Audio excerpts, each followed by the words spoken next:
We're both pilots, and we're curious. I feel like it's a hot topic. If autonomous RAM is deployed, the pilot workforce as it exists today stands to be disrupted. This seems similar to today's discussions with artificial intelligence, where the question is whether these powerful computers will put knowledge workers out of their jobs.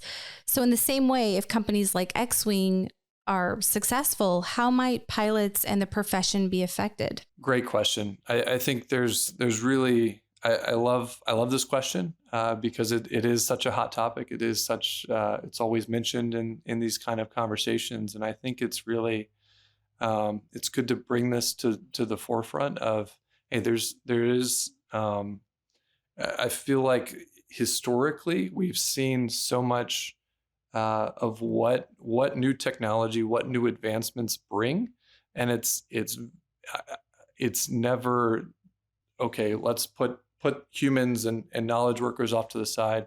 I never see, and I've described the system a bit, right? But our super pilot system, where you've got this remote operator, you've got a mission controls center, you've got over a lot of people that are working in these jobs, and truly what that creates in aviation is opening up aviation roles to a more diverse workforce, right?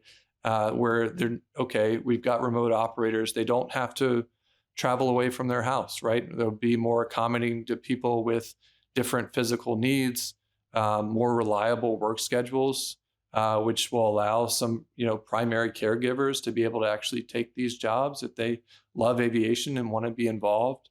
And older workers who have phased out, they'll still be able to get into these aviation jobs. Many of these are excluded today from the current, pilot maintenance workflow. So I think there's a lot of opportunity there to create so many new jobs, both on the ground at the airports, servicing these autonomous aircraft. There's going to be so many of them, right? And they're going to be across the United States. They're not just going to be in hubs, and so there's going to be so many new opportunities, not just for large urban areas and people who live there, but across the U.S., across the world. And there's also a separate piece of this is I think there was a McKinsey study that came out a few months ago that said 400,000 new pilots are needed by 2028 to service these markets.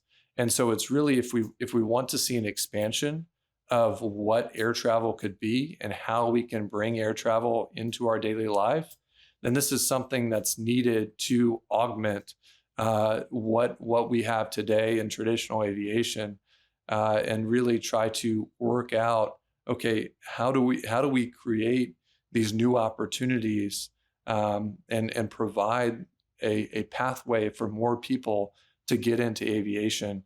And so I really think it's a tremendous opportunity for us.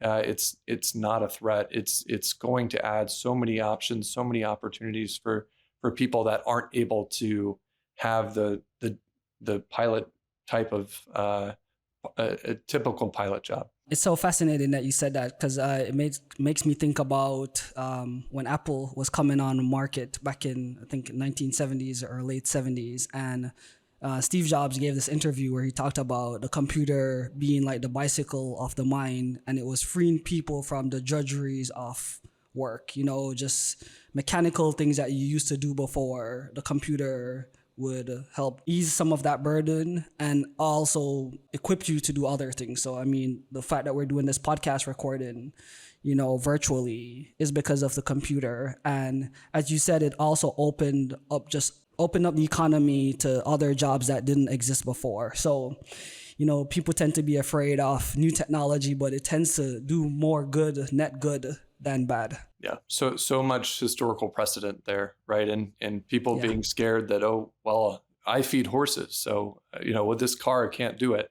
And, how many computer engineers were there 100 years ago, right? There are new jobs that are created with new advancements in technology.